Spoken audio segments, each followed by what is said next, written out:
আমার দাদা আর চাচা 21 বছর আওয়ামী লীগের চেয়ারম্যান। আমরা দেখেছি এই দেশে দাদা বলছিলেন যত টাকা রাস্তার জন্য বাজেট হয়, যদি সরাসরি ওই টাকাগুলো রাস্তার পেছনে আমরা ব্যয় করতে পারতাম, এই দেশের 1 ইঞ্চি রাস্তা কাঁচা থাকতো না। আল্লাহর কি ইশারা, উপর থেকে আসতে আসতে এরা ঘব্বলরা খেতে খেতে শেষে আর কিছু দাঁড়ায় না। 50 কোটি টাকা যদি বাজেট হয়, শেষে 5 কোটি দাঁড়ায়। করবো কি? একটা রাস্তা বানাতে 50 কোটি টাকা যদি খরচ হয়, সেখানে 5 কোটি দিয়ে রাস্তা হবে? রাস্তা হয় ডেলিভারি রোড হয়। ও রাস্তা আমার মানে কাঁচা থাকায় ভালো ছিল, ওই রকম রোড হয়ে আরো যদি কোন প্রেগনেন্ট মহিলা ওই রাস্তা দিয়ে যায়, ও হাসপাতালে যাওয়া লাগবে না। নেতারা বুদ্ধি করেছে যে আমার হাসপাতাল দরকার নেই, অন্তত রাস্তায় যেন আমার নাগরিক বাচ্চা দিতে পারে, এইরকম রাস্তা বানিয়ে দিয়েছে। কত মানুষ এই রাস্তার টাকা, ব্রিজের টাকা, কালভার্টের টাকা চুরি করে আত্মসাৎ করে এগুলো মসজিদে দেয়, খানকায় দেয়, পীরের কাছে দেয়। কে বলেছে আপনাকে? একটা মসজিদ বানিয়ে দিলে নাই 5000 মানুষ নামাজ পড়বে? কথা বলছেন কেন? কিন্তু একটা ব্রিজ বানিয়ে দিলে, একটা রাস্তা সংস্কার করে দিলে কোটি কোটি মানুষ ওই রাস্তা দিয়ে, ব্রিজ দিয়ে হাঁটবে। 1000 মসজিদ বানানোর চাইতে একটা রাস্তা বানানো আল্লাহর কাছে অনেক দামি। আর গাঁজা খাওয়ার জন্য নিরাপদ জায়গা হচ্ছে মাজার।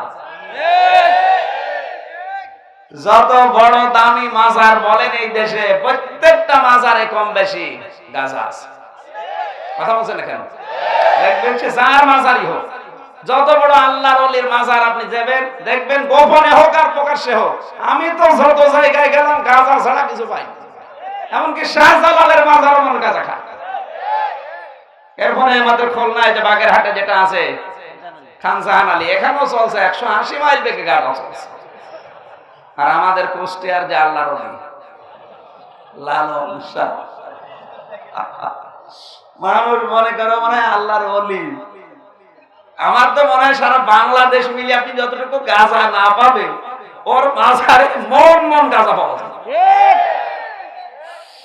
একবার রাত 9টার সময় যে দেখি এক ন্যাংটা, মাথায় সেরকম জটা, দাঁড়িয়ে আর গোপ সমান, বোঝা যাচ্ছে না, লাইট না পারলে আপনি চিনতে পারবেন এটা মানুষ না হলো না।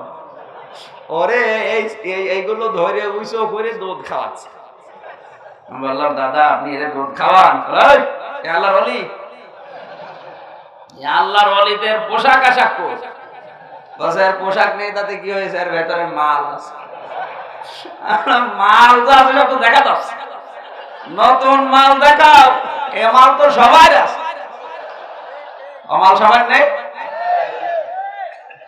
হয়তো আমাদের ঢাকা থাকে, ওর উলঙ্গ আছে, মানুষ মনে করছে মাল আছে। আরে ওর জিনিস তো সবাই আছে, তাহলে সবার ভেতরে তো মাল আছে। যে লোকটা ফরজ, একটা পুরুষের ফরজ নাভি থেকে হাঁটু পর্যন্ত ঢেকে রাখা, যে লোকটা ফরজই মানে না, ও আল্লাহর ওলি হয় কোন কায়দায়? তখন বুঝতেছে। এখন এই দেশের বিশেষ করে মুসলিম যারা আমরা দাবি করছি, সব এখন বাবার পাগল হয়ে গেছে। কে? কেউ আলী বাবা, কেউ শাহ আলী বাবা, কেউ দরগা বাবা, কেউ দুর্গা বাবা, কেউ খাজা বাবা, ন্যাংটা বাবা, আগলা বাবা, পাগলা বাবা, বাকি বাবার কথা নাই বললাম। আর এই দেশে যারা অন্য ধর্মে আছে, বিশেষ করে সনাতন ধর্মের অনুসারী হিন্দু ভাইরা, ওরা মায়ের পাগল। কি? দুর্গা, দুর্গা মা না ওদের? সরস্বতী মা, কালী মা, এরপরে গরু ওদের মা, সব ওদের মা। ওরা মায়ের পাগল আর আমরা বাবার পাগল। অথচ আসল বাবার পাগল আমরা হতে পারিনি। আসল যে বাবা, তার নাম কি? যেটা আপনাকে জন্ম দিয়েছে ওইটা। দুনিয়ায় যদি কেউ টাকা পয়সা উপায় করে, ও খরচ করবে কোথায়? আল্লাহ কিন্তু এই বাবার নামটা দিয়েছেন, যেটা আপনাকে জন্ম দিয়ে দুনিয়ার মুখ দেখিয়েছে। ওই লোকটা যদি আপনার মায়ের বিছানায় না আছে, তো আপনি আবুল কাশেম আসতেন না। কথা বলছেন কেন? তাহলে আপনি খরচ করতে হলে প্রথমে খরচ করা লাগবে যে আপনাকে দুনিয়ার মুখ দেখিয়েছে, এই লোকটার জন্য। এটা মনে হয় আমি বানালাম? বানিয়েছি? 1500 বছর আগে আমার আল্লাহ নিজে দলিল দিয়েছেন, ইয়াসালুনাকা মাযা ইউনফিকুন, কুল মা আনফাকতুম মিন খায়রিন ফালিল ওয়ালিদাইনি ওয়াল আকরাবিন ইলা আখিরি আয়াত। সূরা বাকারা 2 নাম্বার পারা 12 নাম্বার পৃষ্ঠা 13 নাম্বার লাইনে 215 নম্বর আয়াতের প্রথম অংশে আছে। তাফসিরে ফি জিলালিল কোরআনে সাজ্জাদ কুতুব রাহমাতুল্লাহ আলাইহি লিখেছেন। আপনারা বুঝতেছেন? আল্লাহ পাক বলেন, হে নবী, দুনিয়ার মানুষ যদি আপনাকে প্রশ্ন করে যে টাকা পয়সা খরচ করব কোথায়, আমি এতদিন টাকা পয়সা কামাই করতাম না, উপায় করতাম না, ইনকাম করতাম না, কিন্তু এখন আমি টাকা উপায় করা শিখেছি। আমার জীবনের প্রথম ইনকামের টাকা আমি দেব কোথায়? মাজারে, পীরের কাছে, দরগায়, মসজিদে, খানকায়, কোথায় দেব? আল্লাহ পাক বলেন, কুল মা আনফাকতুম মিন খায়রিন ফালিল ওয়ালিদাইনি ওয়াল আকরাবিন। এই পৃথিবীতে যদি টাকা খরচ করতে যাও, সর্বপ্রথম তোমাকে খরচ করা লাগবে মা আর বাবার জন্য। এই ব্যাখ্যাটা সরাসরি দিয়েছে কে? সবাই বলেন কে? আজ হাজার হাজার যুবক এই দেশে তাফসীর শোনার পরে বুঝে ফেলেছে যে দুনিয়ায় টাকা পয়সা যদি খরচ করতেই হয়, আল্লাহর ঘোষণা দেওয়া ব্যাখ্যা মা আর বাবার জন্য। এতদিন জানতাম মসজিদে দেওয়া লাগবে, খানকায়, মাদ্রাসায়, পীরের কাছে, দরগায়। না, আল্লাহ ব্যাখ্যা দিয়েছেন প্রথমে তোর মা আর বাবার জন্য। এজন্য হাজার হাজার ভণ্ড পীরের দরবারে আজ ভাটা পড়ছে। বাংলার যুবকরা বুঝে ফেলেছে ওই ভণ্ড পীরকে খাওয়ানো আর ছাগলকে খাওয়ানো সমান। কারণ ছাগলকে দিলে একটা উপকার আছে, ও ভণ্ডকে দিয়ে আর ইসলামের ক্ষতি হচ্ছে। ওদের আজ ব্যবসা যেহেতু বন্ধ হওয়ার উপক্রম, এজন্য ওরা আজ উঠে পড়ে লেগেছে আমাদের পেছনে। আশেপাশে নাম দিয়ে যেন ওদের ব্যবসা কেউ বন্ধ করতে না পারে সেই কায়দা চালাচ্ছে। আমি নাম নাই নিলাম।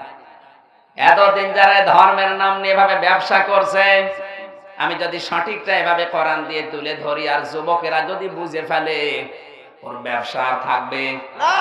ওরা আমাকে আপন ভাই মনে করবে। কি বলবে? আমাদের ব্যবসা গেল গেল। একবার আমি ঝিনাইদহ জেলার শৈলকুপায় বিশ্ববিদ্যালয়ে তখন 3rd ইয়ারে নিয়ে গেল আমারে। ওটা যে পীরের দরবার আমি জানতাম না। আমারে নিয়ে গিয়ে বলছে, হুজুর শিরিকের উপরে কথা বলেন। প্রথমেই প্রবেশ করে দেখি ওই দরবারে পীরের পায়ে মহিলারা সেজদা দিচ্ছে। মেজাজ গেল খারাপ হয়ে। মাইক হাতে নিয়ে শুরু করলাম, শিরিক কাকে বলে, কত প্রকার, কি কি। 112 প্রকার, যে 120 প্রকার যে শিরিক আছে সিরিয়াল হিসাবে শুরু করেছি। ওখান থেকে পীর সাহেব বলছে, এই আমার দরবার গেল গেল। দরবার তুলে দেওয়ার জন্য আমি এসেছি। না, আপনি ভ্রান্ত ধারণায় থাকবেন না। কোন কারণে আপনি আপনার বাড়িতে বড় পীর, আপনার মা আর বাবা এ থাকতে কোন কারণে আপনি সে 18 চরমনায়, বরিশালে, দেওয়ান বাকি, রাজার বাকি কেন যাবেন বলেন? আল্লাহ কি তাদের নাম সিরিয়াল হিসাবে দিতে পারতেন না? বলেন না কেন? ফালিল ওয়ালিদাইনি দিয়েছে তোর মা আর বাবা, এরপরে দিয়েছেন আল আকরাবিন, নিকট আত্মীয়। আর দুনিয়ার সবচাইতে বড় নিকট হচ্ছে আপনার স্ত্রী। আপনি যদি খরচ করতেই চান, সর্বপ্রথম মায়ের জন্য, বাবার জন্য, স্ত্রীর জন্য। নিকট আত্মীয়ের ভেতরে আরো কিছু আছে, সন্তান, এরপরে ভাই, বোন, প্রতিবেশী, এরপরে দুনিয়ায় অন্য কেউ। আর আমরা একবারে সিরিয়াল 10টা বাদ দিয়ে চলে যাচ্ছি সেই কোথায় 1400 মাইল দূরে। কথা বুঝতেছেন না? আপনি ভুল করবেন না। কোন কারণে ভণ্ডকে আপনি খেতে দেন? ওকে খাওয়ানো আর ছাগলকে খাওয়ানো পুরা সমান, কোনো দরকার নেই। আপনি কিন্তু এখন বুঝতেছেন যে কেন তাফসীর মাহফিল গুলোতে আমাদের এখন আসতে দেয় না এরা। কারণ এরা ভাইদের ব্যবসায় তো ভাটা পড়ছে। এই দেশে আওয়ামী লীগ, প্রশাসন, বিএনপি, জাতীয় পার্টি, এরা তাফসীর মাহফিল বন্ধ করার জন্য প্রশাসনের কাছে আহ্বান জানায়, দরখাস্ত লিখে আমি পাইনি। আমি পেয়েছি এই দেশে অনেক হুজুর দাড়ি নিয়ে, টুপি নিয়ে, পীরের নাম নিয়ে লিখিত দিয়ে আসে যে আমির হামজা চিহ্নিত রাজাকার। নাউজুবিল্লাহ, নাউজুবিল্লাহ। আমি চট্টগ্রামেও পেয়েছি, সিলেটেও পেয়েছি। জিজ্ঞাসা করলাম, স্যার আপনার কাছে লিখিত দিয়ে গেল কে? হুজুর এমন আছে জান্নাত থেকে পালিয়ে এসেছে। এত বড় বড় দাড়ি, জুব্বা গায়ে দিয়ে, পাগড়ি মাথায় দিয়ে, তসবিহ হাতে নিয়ে, দরখাস্ত নিয়ে এসে বলছে আমির হামজা কুষ্টিয়ার চিহ্নিত রাজাকার, ও যেন না আসে। বললাম, স্যার আমার বয়স হচ্ছে এখন 28 বছর, কারণ 92 সালে আমার জন্ম, এখন 28 বছর। এই বয়সে যদি রাজাকার হয় কেউ, এই দেশে রাজাকার ছাড়া আছে কি? আমি তো এইভাবে আমার চেনার বলছে, কি বললে? সেই লোকগুলো এসেছিল সকালবেলা, এদের তো দেখে মনে করলাম না, এরা যখন বলছে আর আপনার যা নাম, আপনি রাজাকার হতেও পারে, 28 বছরে তো হওয়া সম্ভব না। সিলেটের এসপি জনাব ফরিদ উদ্দিন, উনি আফসোস করে ওই দিন ওই হুজুরকে ডাক দিয়ে বলেছে, আপনি একটা আলেম, মাওলানা, তাফসীর মাহফিল বন্ধ করার জন্য আপনি এখানে এসে মানববন্ধন করেন, স্ট্রাইক করেন, বলেন যে এটা বন্ধ না করলে আমি মারা গেলে আপনার দোষ। আপনি মানুষ, এদেশে যদি কোনো হিন্দু খ্রিস্টান বৌদ্ধ এই কাজ করতো তো মেনে নিতাম, আর আপনার মতো এত বড় বড় দাড়ি নিয়ে, জুব্বা গায়ে দিয়ে, তসবিহ হাতে নিয়ে আপনি এসেছেন, আপনি মানুষ। এরা বন্ধ করছে কেন আপনি এবার টের পেয়েছেন? কারণ এদেশের মানুষ তো এইভাবে ব্যাখ্যা কোনোদিন শোনে নাই, ওরা ব্যাখ্যা ওদের মন মতো চালিয়েছে।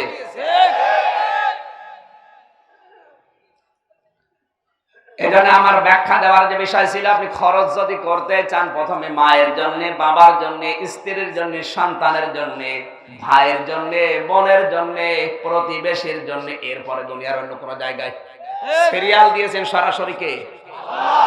সূরা বাকারার 215 নম্বর আয়াত, বাংলায় তাফসীর আছে, পড়ে নেবে, তাহলে উল্টোপাল্টা ধারণা আসবে না। আল্লাহ যেন তৌফিক দেন, জোরে বলেন আমিন। আমার ভাইরা, আমি কথা তুলেছিলাম নিষিদ্ধ কোনো বিষয় নিয়ে আপনি ব্যবসা করতে পারবেন না। মুশারাকার ব্যাখ্যা হচ্ছে জায়েজ কোনো বিষয় পার্টনারশিপ করে, কোনো ব্যাংকের সাথে করেন, কোনো প্রতিষ্ঠানের সাথে করেন, কোনো ব্যক্তির সাথে করেন, কোনো অসুবিধা নেই। কথা বুঝতেছেন? আপনি যদি এই ব্যবসা সোনালী ব্যাংকের সাথে করেন, অসুবিধা নেই, রূপালী ব্যাংকের সাথে করেন, অসুবিধা নেই, কিন্তু করা লাগবে জায়েজ ব্যবসা, হালাল এবং লাভ এবং লসের সম্ভাবনা আছে এরকম ব্যবসা। এটা যদি কেউ করে আপনি করবেন, সেই ইসলামী হোক আর চৈতালি হোক। এবার এই ব্যবসা করার নিয়ম হচ্ছে, আমি যদি ব্যবসা করতে যে লাভ হয় আমার 5 ভাগ 100 ভাগের, আর মোরাদ ভাগ 10 ভাগ, কারণ না 10 লাখ টাকা আর আমার 5 লাখ। যদি লস হয় আমার 5 ভাগ ওনার 10 ভাগ, এই হিসাবে যদি কেউ ব্যবসা করেন এটা জায়েজ হবে। এর নাম মুশারাকা। নাম কি? মুশারাকা। 2 নম্বরে মুদারাবা। মুদারাবা কাকে বলে? আমি টাকা দিলাম, আরে ভাই শ্রম দিল, ওনার যোগ্যতা আছে ব্যবসা করার, উনি ব্যবসা ভালো বোঝে, কিন্তু ওনার টাকা নেই, সুতরাং আমি টাকা দেব, উনি শ্রম দেবে, টাকায় টাকা বাড়বে আমার, আর ওনার শ্রমের একটা নির্ধারিত মূল্য থাকবে। যদি ব্যবসায় লস হয় আমার তো টাকা লস আর ওনার শ্রম লস। কথা বুঝতেছেন? এজন্য ইসলামী ব্যাংক বা অন্যান্য ব্যাংকে আমরা যারা এই ব্যবসাটা করি, ওনারা কি করে, টাকা পয়সা নিয়ে হয়তো আপনাকে বলে দিল যে আপনি গাজীপুর বাজার থেকে 20 লাখ টাকার মাল কিনে আমাদের ব্যাংকে জমা দেন, আমরা স্লিপ দিলেই টাকা দিয়ে দেব। না, এটা ঠিক না। ব্যাংকের কোন মানুষ সরাসরি যাওয়া লাগবে বাজারে, যিনি কিনতে চায় তাকে সরাসরি আপনি বাজার থেকে কিনে সরাসরি টাকা দোকানদারকে দেওয়া লাগবে। এটা অন্যান্য ব্যাংকে আমরা পাই না। ইসলামী ব্যাংকে আছে, তারপরও 100 ভাগ এখন আর নেই। সরাসরি এটা যাওয়া লাগবে ব্যাংক কর্তৃপক্ষ, যে টাকা দিয়ে কিনে ওই টাকা আপনি ওই যার কাছ থেকে কিনলেন ওকে দেওয়া লাগবে। ওই স্লিপ 20,000 টাকার মাল কিনে 50,000 টাকা এসে ধরিয়ে দেবে, আপনি টাকা দিয়ে দেবেন না, জায়েজ হবে না। কথা বুঝতেছেন? 3 নম্বরে মুরাবাহা। মুশারাকা, মুদারাবার, মুরাবাহা বা 6 প্রকার। মুরাবাহার নিয়ম হচ্ছে, আমি 1 লক্ষ টাকা দিয়ে একটা মোটরসাইকেল কিনলাম বা ফ্রিজ কিনলাম, আমি এনার কাছে বেচে দিলাম 1,20,000 টাকায়। ওনার টাকাও ছিল না, ফ্রিজও ছিল না, 5 মাস 10 মাস 2 বছর সময় দিলাম, এই ভেতরে উনি টাকাগুলো আস্তে আস্তে আমারে দিয়ে দেবে। আমার হচ্ছে 1,20,000 লাভ, আর ওনার ওরা টাকাও নেই, ফ্রিজও নেই, যে 2 বছর সময় পেয়ে গেল, মাঝখানে আস্তে আস্তে টাকাটা দিয়ে একটা ফ্রিজের মালিক হয়ে গেল। এই নিয়ম যদি কোনো ব্যাংক, কোনো প্রতিষ্ঠান, কোনো পরিবার, কেউ কোনো ব্যক্তি করে, কোনো অসুবিধা নেই। আমার মনে হয় কথা বোঝা গেছে। তাহলে সুদ ছাড়াও দুনিয়ায় বেশি থাকা যায়, সে নিয়ম তো আমরা হাঁটি না। যারা সুদ খেয়ে আনন্দ করছেন, এটা আনন্দের বিষয় না। আপনি হয়তো টাকার পাহাড় সম্পদ বানিয়ে সুদ খেয়ে খেয়ে মারা গেলেন, আপনি সারা জীবন মায়ের সাথে জিনা করে করে মরলেন, আপনার কিন্তু টাকা পয়সা নষ্ট হয়নি। মনে করেন 20 কোটি টাকার মালিক আপনি, এখন আপনি মারা যাওয়ার পরে আপনার সন্তান, ছেলে মেয়ে, স্ত্রী, আপনার দলের লোক এই টাকা পয়সা গুলো ভালো ভালো কাজে যদি ব্যয় করে তারা জান্নাত পেয়ে যাবে, কিন্তু মাঝখান থেকে আপনি জাহান্নামের আসামি হয়ে গেলেন। এরকম পাগল দেশে নেই, আল্লাহ আমাদেরকে যেন সুবুদ্ধি দান করেন, জোরে বলেন আমিন। দ্বিতীয় নম্বরে, অনেকে আজ এতিমের সম্পদ আত্মসাৎ করে আনন্দে আছে। কি?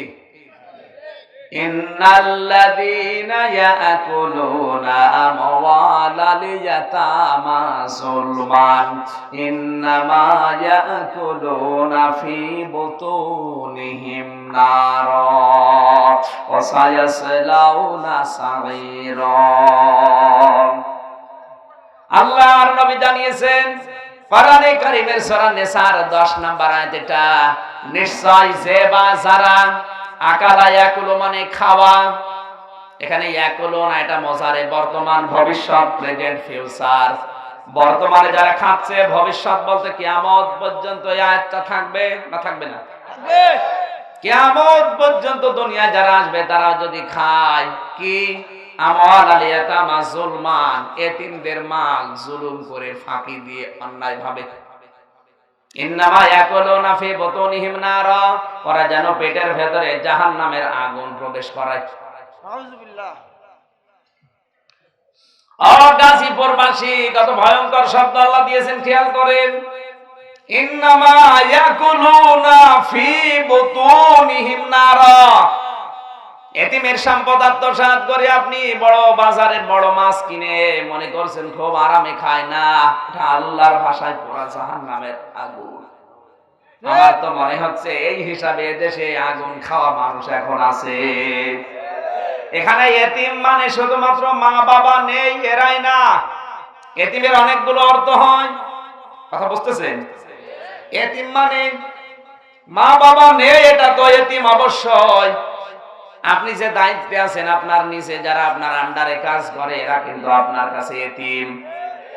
এদের কোনো অধিকার যদি আপনি নষ্ট করেন, এদের যা দেওয়ার দরকার ছিল ওগুলো না দিয়ে মাঝখান থেকে আস্তে আস্তে কেটে কেটে কিছু বাদ দিয়ে নিজের কাছে রাখেন, ওটা এতিমের সম্পদ আর আগুন খাওয়া এক সমান। আজ এই দেশের অনেক দায়িত্বশীল, তাকে যে দায়িত্ব সরকার দিয়েছে ওটা পালন না করে মাঝে মাঝে কিছু কেটে কেটে বাদ দিয়ে দিয়ে ওটা পাহাড় জমায়। কথা বলে না কেন? আর এই চোরগুলো কিন্তু অভাবের চোর না, এরা স্বভাবের চোর। এই দেশে যদি একজন জুতা চুরি করে 50 বছর, সর্বোচ্চ জুতা চুরি করতে পারবে 10 লাখ টাকা। কি? 50 বছর জুতা স্যান্ডেল চুরি করে, সর্বোচ্চ জুতা চুরি করে টাকা পয়সা কামাই করবে 10 লাখ। অনেক মানুষ এই দেশে এখন বিভিন্ন দায়িত্বে আছে, তারা এসি রুমের ভেতরে বসে কলমের খোসা দিয়ে 1 সেকেন্ডে 50 কোটি টাকার মালিক হয়ে যাচ্ছে। এটা তো চোরের বড় দাদা।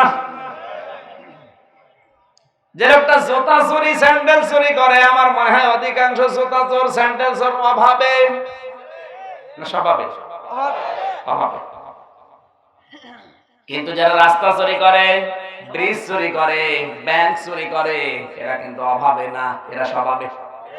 এদের কোনো অভাব নেই। আপনি দেখবেন ঢাকাতে বড় বড় 50টা তাদের বাড়ি আছে, সারা জীবন যদি ওরা বসে বসে খায়, মরণ পর্যন্ত কোনো অভাব ওদের আসবে না। এরপরও চুরি করে, কি অভাবে না স্বভাবে? স্বভাবে। আর এই স্বভাবের চোরদের হাত কাটার কথা আল্লাহ কোরআনে দিয়েছেন, কোন অভাবের চোরদের না। এই স্বভাবের চোর যারা, তারাই কিন্তু চায় না কোরআনের সারিকু ওয়াস-সারিকাতু ফাকতাউ আইদিয়াহুমা, এই আয়াতটা বাংলাদেশে কায়েম হোক। কথা বলেন না কেন? তাছাড়া স্বভাবের চোর না, যারা অভাবের চোর, ওরা কিন্তু চায় যে আয়াত কায়েম হোক, তাহলে আমরা চুরি করব না। আমার বন্ধুরা, এতিম বলতে আমি দ্বিতীয় ব্যাখ্যায় বলেছিলাম যে যেই দায়িত্বে আছেন তার নিচে যারা, সবাই কিন্তু আপনার কাছে এতিম। সুতরাং আপনার কলমের খোসায় যেন আপনার নিচে যিনি আছে তার চাকরিটা প্রমোশন হওয়ার দরকার ছিল, নিচে নেমে না যায়। অনেকে ব্যক্তিগত রাগ আছে, এ রাগ তুলতে গিয়ে নিজের নিচের যে অফিসার উপরে তুলতে দেবে না, কারণ এই যে ব্যক্তিগত রাগ ছিল। বুঝতেছেন? এটা রাজনৈতিক ক্ষেত্রে অনেক জায়গায় পাবেন। অনেকে মনে করে এগুলো দুনিয়ার কাজ না, প্রত্যেকটা আখিরাতের কাজ। কারণ আপনি একজন দায়িত্বশীল। কুল্লুকুম রাঈন ওয়া কুল্লুকুম মাসউলুন আন রাইয়াতিহি। নবীজি বলেন প্রতিটি মানুষ দায়িত্বশীল। কিয়ামতের দিনে এই দায়িত্ব সম্পর্কে আল্লাহ তাকে আগে জিজ্ঞাসা করবে। আমি কোরআনে কারিমের সূরা মায়েদার এই দুইটা আয়াত পড়ে সব চাইতে বেশি চিন্তিত।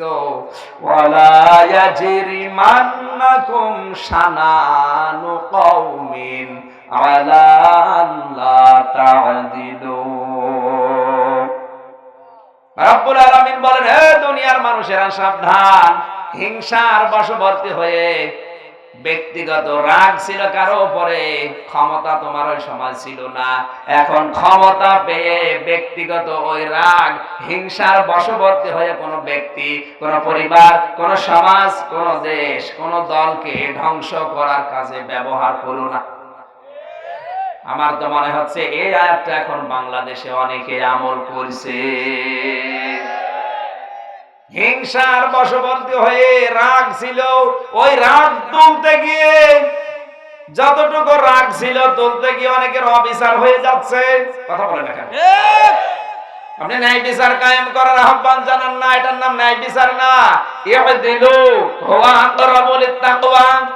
এতদিন ক্ষমতা ছিল না, আপনি নির্যাতিত হয়েছিলেন। ক্ষমতা পাওয়ার পরে ওই হিংসা, ওই রাগ উদ্বুদ্ধ হয়ে আপনি যারা আবার অত্যাচার করে ফেলবেন না, তাহলে এটা ন্যায় বিচার না। যদি মাফ করে দিতে পারেন, এটা ন্যায় বিচারের নিকটবর্তী পন্থা। জোরে বলেন সুবহানাল্লাহ। আল্লাহর নবীর জীবনে এটা তিনি নিজে দেখিয়েছিলেন। বিশ্বনবী কি গো, এরা কারা? এরা কোথায় যাচ্ছেন?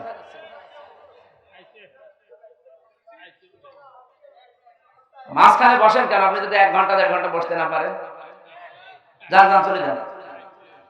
বারবার মনাজাত করে দেব। এবার একজন উঠে দেখেন, দেখেন মনাজাত করে দেব।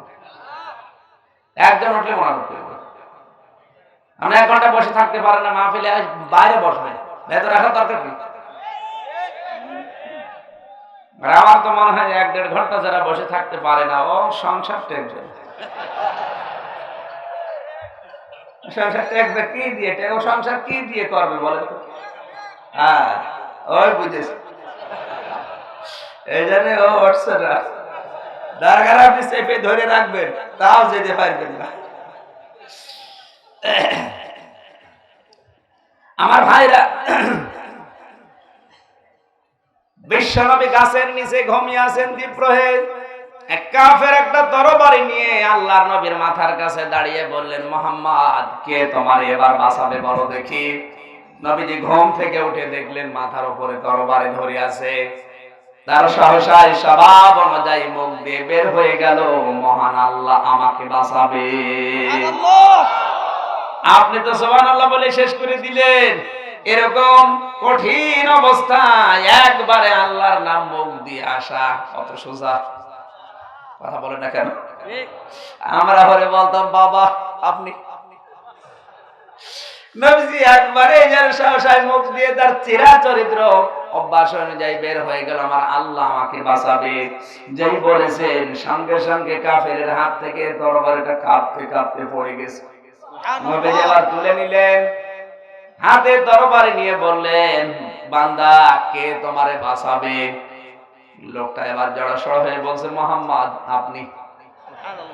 আল্লাহর নবী বললেন, আল্লাহর বান্দা, আমার কিন্তু রাগ আমারও আছে, কিন্তু তুমি যখন বললে আমি তোমারে বাঁচাবো, এই মুহূর্তে আমি আল্লাহর জন্য তোমারে মাফ করে দিলাম। তারা সুযোগ পাওয়ার পরও মাফ করে দিয়েছে, আর আমরা পুরাতন রাগ সব পুষে রাখি, মোটা তাজা করি, পেলে পুষে মোটা তাজা করি পুরাতন রাগ। সময় আসলে আমরা একবারে তুলি। জোরে বলেন সুবহানাল্লাহ। সুবহানাল্লাহ। গাজীপুরে থাকার যোগ্যতা আপনার নেই, আপনি অন্য জেলায় চলে যান। পাগলের এই জেলায় রেখেছ কি? জেলায় ভালো ভালো মানুষ থাকে, আর ও তার কাটা মানুষ। সুবহানাল্লাহ বলছি। এটা কিছুদিন আগে আমেরিকায় গবেষণাগারে বিজ্ঞান জানিয়েছে, বিজ্ঞানীরাই তথ্য দিয়েছে, যারা রাগ ভেতরে জমা করে রাখে তাদের রোগ বেশি হয়। যারা রাগকে সেক দিতে পারে, রাগকে সংবরণ করতে পারে, আমার আল্লাহ তাদেরকে বেশি সুস্থ রাখে। সুবহানাল্লাহ। নবীর সাহাবী মসজিদে নববীতে প্রবেশ করবেন, হঠাৎ নবীজি বক্তব্যের মাঝে বললেন, এই মুহূর্তে একটা লোক আসবে, ওই লোকটা আল্লাহর জান্নাতি। সাহাবীরা সবাই আগ্রহ নিয়ে আছে, কে আসে দেখি। হঠাৎ করে দেখলেন একটা জীর্ণ শীর্ণ আনসারী সাহাবী। দ্বিতীয় জমার দিন নবীজি আবার বললেন, এখনই একজন আসবে, ওই লোকটা আল্লাহর জান্নাতি। তৃতীয় সপ্তাহে আবার বললেন, এখন একজন আসবে, ওই লোকটা আল্লাহর জান্নাতি। সাহাবীরা 3 দিনই দেখলো না একই লোক। সবাই গিয়ে বলে, আল্লাহর বান্দা, নবীজি তার জবান দিয়ে তিনবার তোমাকে জান্নাতি বলে ঘোষণা দিয়ে কি আমল করো এত? লোকটা বলে, আল্লাহর বান্দারা, আমি আমল কি করি আমি নিজেও জানি না, তবে একটা আমার ব্যক্তিগত আমল আছে। আমি যখন সারা দিনের পরিশ্রান্ত শরীর নিয়ে রাতের বেলা বিছানায় ঘুমাতে যাই, তখন কারো উপরে আমার কোনো রাগ আর থাকে না। সব অভিযোগ, সব হক আমি আল্লাহর জন্য মাফ করে একটা ফ্রেশ মন, শান্ত মন নিয়ে ঘুমিয়ে পড়ি, যে কারো উপরে আমার কোনো রাগ নেই, অভিযোগ নেই, সব আমি আল্লাহর জন্য মাফ করে দিয়েছি। আমার মনে হয় মহান আল্লাহ এই কারণে আমাকে মাফ করে দিয়েছেন।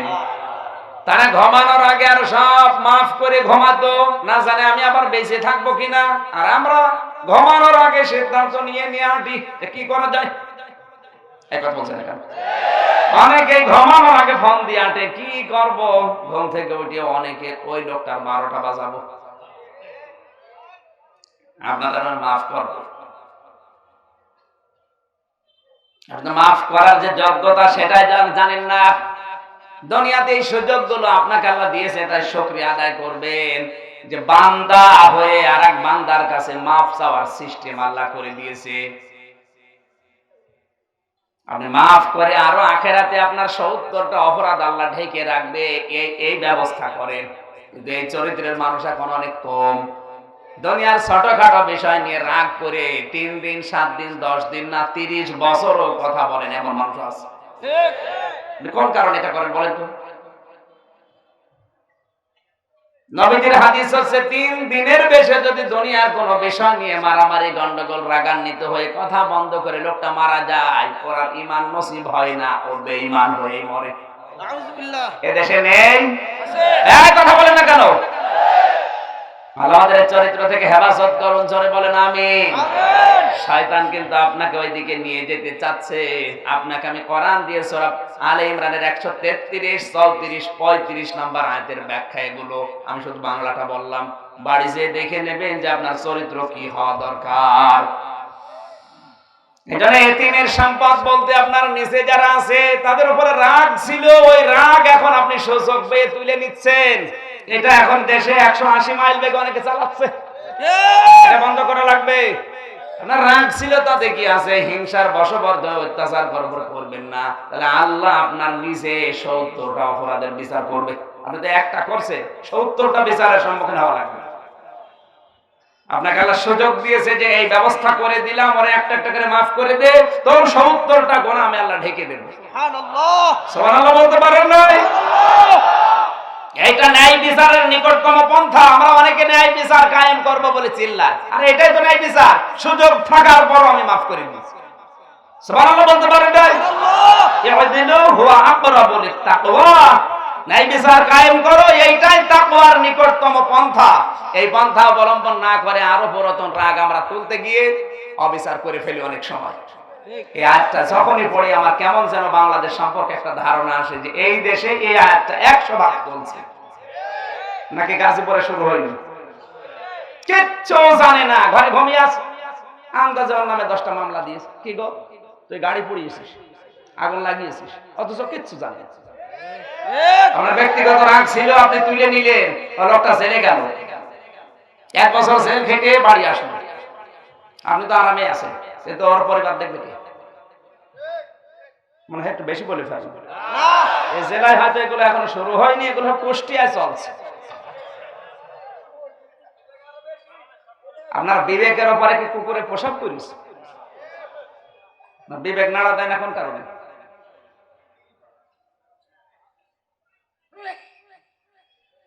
এখানে এতিম বলতে সবচেয়ে বড় ব্যাখ্যা হচ্ছে জনগণ সরকারের কাছে এতিম। কি এতিম না?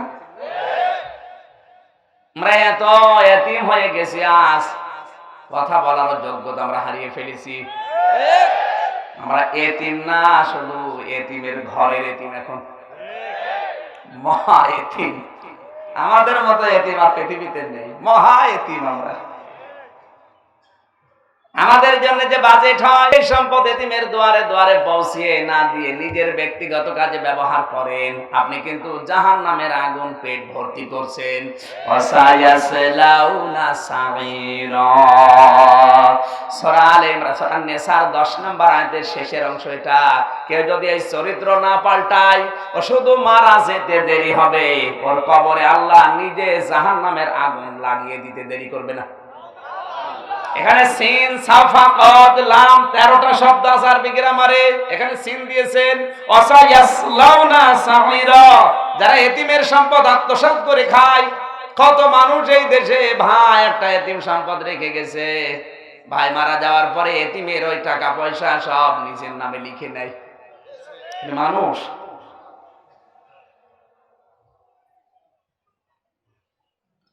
এজন্য এতিমের সাথে ভালো ব্যবহার করা লাগবে আপনাকে। এতিমের মাল সম্পদ যদি কারো দায়িত্বে থাকে, কারো আন্ডারে থাকে, খুব সিনসিয়ার হওয়া লাগবে বিষয়ে। কারণ এতিমের সম্পদ আর জাহান্নামের আগুন সমান, আর আপনি দেদারসে খাচ্ছেন। ভাই বিয়ে দিয়েছিলেন, তার সন্তান ছিল, ভাইটা মারা গেছে, এমনকি ভাইয়ের সন্তান, তার বিবি, সবকে এখন আপনি বিদায় করে দিলেন না। আপনি যতই নামাজ রোজা হজ যাকাত করেন না, আপনাকে আমার আল্লাহ আর মাফ করবে না। কারণ এই অপরাধটা আপনি আর আল্লাহর কাছে করেননি, অপরাধ করেছেন আপনি কিন্তু মানুষের উপরে। কথা বলেন না কেন? এজন্য আপনি সাবধান হবেন। এতিম বলতে শুধু মা বাবা নেই, এরাই না। এতিম মানে আপনার আন্ডারে যারা থাকবে সবাই আপনার কাছে এতিম। সরকারের কাছে জনগণ এতিম। মা বাবা নেই, ওটা তো এতিম, আসলে এতিম। এতিমের পক্ষে পড়া কোরআনে এত কথা আল্লাহ দিয়েছেন। কোরআনে কারিমে আল্লাহ দিয়েছেন ওয়া ফাআম্মাল ইয়াতীমা ফালা তাকহার। হে নবী সাবধান, এতিমের গলায় ধাক্কা দেবেন না। বিশেষ করে অসহায় যারা, কোন মানুষ যদি আপনার কাছে ভিক্ষা চায়, আপনি মনে মনে শুকরিয়া আদায় করবেন, আল্লাহ আমিও তোমার বান্দা, এই লোকটাও তোমার বান্দা, তুমি আমার মতো বান্দার কাছে তোমার আর একটা বান্দাকে হাত পাতালে, আল্লাহ তুমি তো ওর কাছে আমারও হাত পাতাতে পারতে।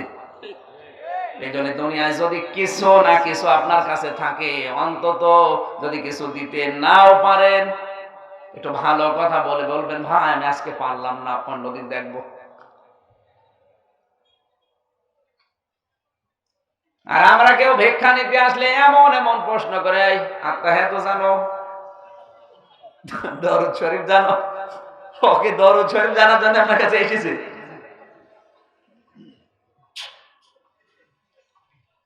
সাইলের কথা কোরআনে কারিমে আর এতিমের কথা আল্লাহ বেশি দিয়েছেন, কারণ বিশ্ব নবী নিজে এতিম ছিলেন। এদেশে যারা আমরা এতিম আছি, আপনি যদি এতিমের মাথায় ভাবে হাতও বুলিয়ে দেন, যতগুলো চুল পড়বে ওই কয়টা সব আপনার আমলনামা আল্লাহ দিয়ে দেবে। এতিমের ব্যাপারে খুব খুব লক্ষ্য রাখা লাগবে। সরাসরি আমার আল্লাহ বিশ্ব নবীকে এতিম বানিয়ে দুনিয়ায় পাঠিয়েছিলেন। কি দুনিয়ায় আসার আগে কি বাবা ছিল? কয়েক বছর পরে আল্লাহ মাকে তুলে নিয়ে পুরা এতিম করে দিলেন।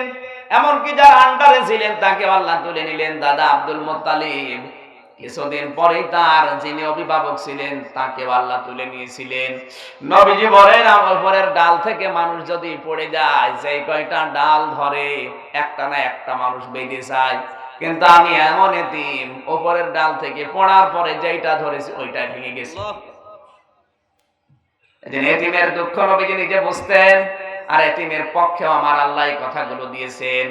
দারিদ্র মুক্ত ক্ষুধামুক্ত বাংলাদেশ গঠন করার জন্য আজ আমাদের সরকার যে উদ্যোগটা নিয়েছে, ধন্যবাদ জানাচ্ছি যারা দায়িত্বে আছে। এই দায়িত্বটা আরো কমপ্লিট, এই দায়িত্বটা আরো অ্যাক্টিভ হয়ে পালন করা লাগবে। কারণ শুধু নামাজ পড়া রোজা রাখা ইবাদত না, দারিদ্র মুক্ত ক্ষুধা মুক্ত এতিম মিসকিন অসহায় মানুষের পাশে দাঁড়িয়ে তাদের মুখে হাসি ফোটানো, এইটাও ইবাদত। এইখানে প্রধানমন্ত্রী যে উদ্যোগ, একটি খামার একটি বাড়ি, এটা কিন্তু ফাম্মাল ইয়াতিমা ফালা তাকহার ওয়ালাম নাকুন নুতিমুল মিসকিন ওয়ালা ইয়াহুদ্দু আলা তাআমিল মিসকিন, এই আয়াতগুলোর সামারাইজ করা অর্থ উনি কোরআন অবশ্যই বোঝে, তাছাড়া এই উদ্যোগগুলো নিতেন না। তিনি যদি মনে করতেন আমার যা আছে আমি নিজে খেয়ে পরে বেশি মারা যাব, কোনো অসুবিধা ছিল না।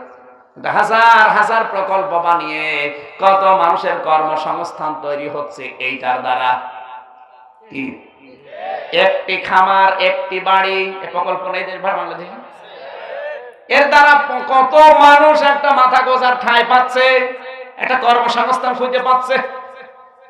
এই জন্য যাদের টাকা আছে তাদেরকে বলছি, আপনি টাকা দিয়ে যদি আপনার দান করতে বলি না, আপনার দান করার দরকার নেই। আপনি হয়তো এই টাকা দিয়ে একটা প্রতিষ্ঠান করেন, ব্যাংকে 50 কোটি টাকা পড়ে আছে, ও পড়ে থেকে ছাতা পড়ে যাচ্ছে, কি করবেন? ওই টাকাগুলো দিয়ে আপনি একটা প্রতিষ্ঠান করেন, অন্তত 200 মানুষের কর্মসংস্থান তৈরি করে দেন। ঠিক কথা বুঝতেছে? আপনার এই সম্পদের দ্বারা যদি মানুষের কর্মজীবন তৈরি হয়, ওর এই কর্মজীবনের কারণে পরিবারের আরো 3টা-4টা করে মানুষ খেয়ে পরে বাঁচবে, মাঝখান থেকে আপনার টাকায় টাকা বাড়বে, ওর পরিবার চলবে, আল্লাহর আরশ আপনার উপরে খুশি হবে।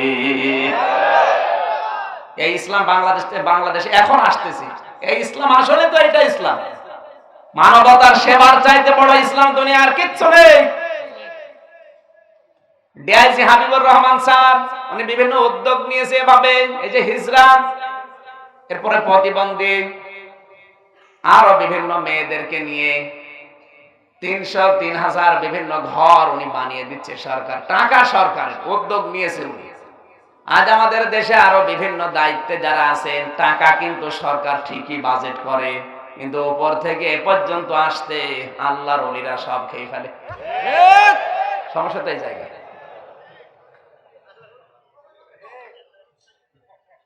আমার দাদা আর চাচা 21 বছর আওয়ামী লীগের চেয়ারম্যান, আমরা দেখেছি এই দেশে। দাদা বলছিলেন যত টাকা রাস্তার জন্য বাজেট হয়, যদি সরাসরি ওই টাকাগুলো রাস্তার পেছনে আমরা ব্যয় করতে পারতাম, এই দেশের 1 ইঞ্চি রাস্তা কাঁচা থাকতো না। আল্লাহর কি ইশারা, উপর থেকে আসতে আসতে এরা ঘব্বলরা খেতে খেতে শেষে আর কিছু দাঁড়ায় না। 50 কোটি টাকা যদি বাজেট হয়, শেষে 5 কোটি দাঁড়ায়, করবো কি? একটা রাস্তা বানাতে 50 কোটি টাকা যদি খরচ হয়, সেখানে 5 কোটি দিয়ে রাস্তা হবে? রাস্তা হয় ডেলিভারি রোড হয়। ও রাস্তা আমার মানে কাঁচা থাকায় ভালো ছিল, ওই রকম রোড। আরো যদি কোন প্রেগনেন্ট মহিলা ওই রাস্তা দিয়ে যায়, ও হাসপাতালে যাওয়া লাগবে না। নেতারা বুদ্ধি করেছে যে আমার হাসপাতাল দরকার নেই, অন্তত রাস্তায় যেন আমার নাগরিক বাচ্চা দিতে পারে, এইরকম রাস্তা বানিয়ে দিয়েছে। কত মানুষ এই রাস্তার টাকা, ব্রিজের টাকা, কালভার্টের টাকা চুরি করে আত্মসাৎ করে এগুলো মসজিদে দেয়, খানকায় দেয়, পীরের কাছে দেয়। কে বলেছে আপনাকে? একটা মসজিদ বানিয়ে দিলে নাই 5,000 মানুষ নামাজ পড়বে? কথা বলছেন কেন? কিন্তু একটা ব্রিজ বানিয়ে দিলে, একটা রাস্তা সংস্কার করে দিলে কোটি কোটি মানুষ ওই রাস্তা দিয়ে, ব্রিজ দিয়ে হাঁটবে। 1000 মসজিদ বানানোর চাইতে একটা রাস্তা বানানো আল্লাহর কাছে অনেক দামি। এই ইসলামের দেশে অনেকেই বোঝে না, কারণ কোরআন শরীফ বোঝে না।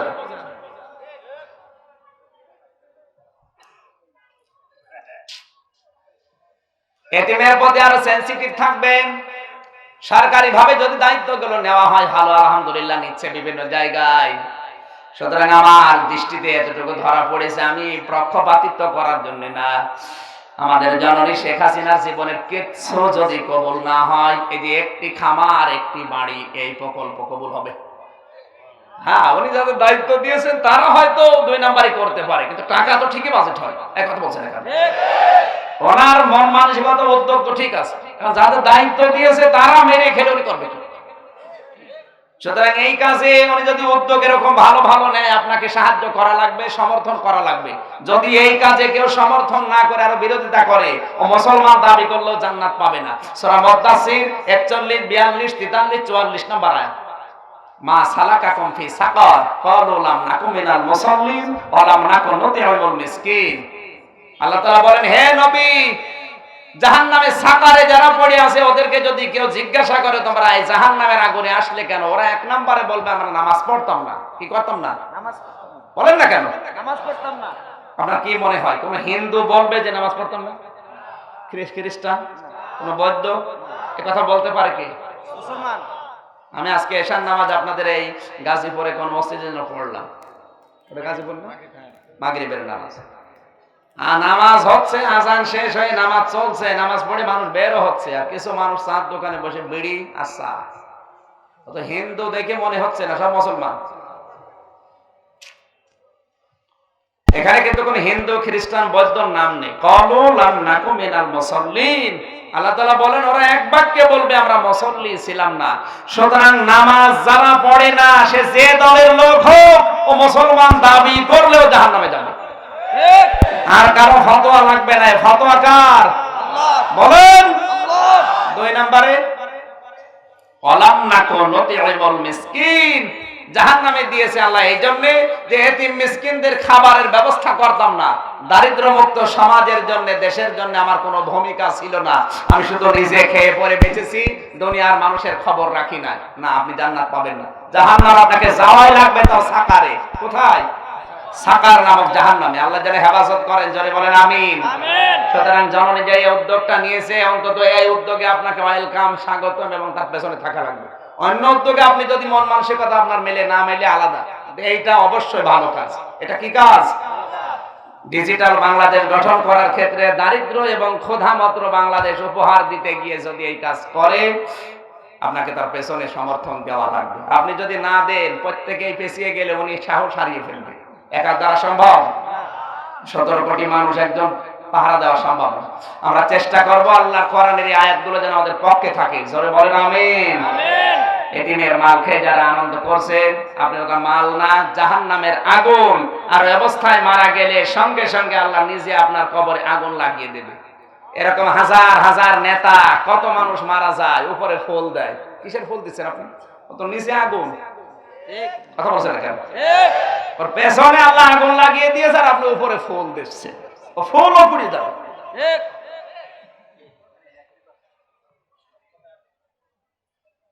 এটা পৃথিবীতে কোনো বিষয় নেই যে আপনি আনন্দ করতে পারেন। একটাই বিষয় আল্লাহ নাযিল করেছেন, তার নাম কোরআন। আজকের এই মাহফিলের সম্পর্ক কিন্তু কোরআনের সাথে না, আমির হামজার সাথে না, মুরাদ কবিরের সাথে না, কার সাথে? কোরআনের সাথে। বলেন কোরআনের সাথে, কোরআনে কারীমের সাথে সম্পর্কিত এই অনুষ্ঠান। এই জন্য এখানে আসা, বসা, শ্বাস প্রশ্বাসে, নিঃশ্বাসে নেকি হচ্ছে। সুবহানাল্লাহ। যে আল্লাহ আমাদেরকে এই ময়দানে নিয়ে আসলেন, খুশি হয়ে বলেন আলহামদুলিল্লাহ। আমি একটা হাদিসের অংশ পড়েছিলাম, খুব শর্টে ব্যাখ্যাটা করে আমরা তাফসিরে প্রবেশ করছি। হযরত আবু হুরায়রা থেকে 1 মিনিটের ভেতরে শুনবেন। আছেন ময়দানে? আছেন? আছে ইনশাআল্লাহ। না, এই যে ওঠাও ঠিক করে বলেছিলাম, উঠলে মোনাজাত করে দেব আল্লাহুম্মা আমিন। না মানে ওদেরকে বসান। এই ওঠেন, কি গো, একটু বসে থাকতে পারেন না? সুবহানাল্লাহ আলহামদুলিল্লাহ লা ইলাহা ইল্লাল্লাহ। সুবহানাল্লাহ আলহামদুলিল্লাহ লা ইলাহা ইল্লাল্লাহ। লা ইলাহা ইল্লাল্লাহ মুহাম্মাদুর রাসূলুল্লাহ। আমার ভাইরা, আবু হুরায়রা থেকে বর্ণিত, বিশ্ব নবী বলেন অতি শীঘ্রই সাতাফতারিকু উম্মতি, একালিফটা আনাস, অতি শীঘ্রই আমার উম্মতের ভেতরে ৭৩টা দল বের হবে। কয়টা? ৭৩টা। শব্দের দিকে খেয়াল করবেন। নবীজি কিন্তু আমার উম্মত বলে ঘোষণা দিয়েছেন, আর আমার উম্মত মানে ইহুদি, খ্রিস্টান, বৌদ্ধ, হিন্দু, তাহলে ওগুলো আগেই বাদ নাকি? আমার উম্মত মানে আমরা এই দেশে আজ যারা ১৭ কোটি মানুষ আছি, ৯৬% মুসলমান। আমাদের ভেতরে আমরা যারা ৯৬% মুসলমান, নবীর উম্মত, আমাদের ভেতরে দল হবে ৭৩টা। কত? ৭৩টা। কুল্লুহুম ফিন্নার, প্রত্যেকটা দল জাহান্নামে যাবে, ইল্লা ওয়াহিদা, একটা মাত্র দল বাদ দিয়ে। আপনার বিবেকের কাছে যেন নাড়া দেয় এবার। সঙ্গে সঙ্গে সাহাবীরা বললেন, হে নবী, ওই একটা দলের লোক কারা?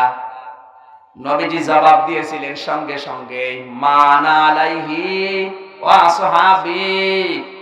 শব্দের দিকে খেয়াল করবে।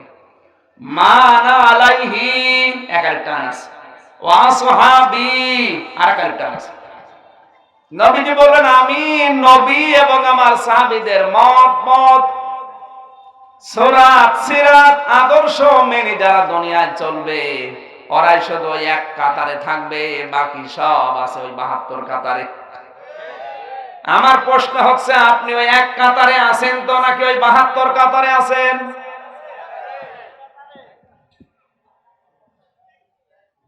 বলছে এক কাতার।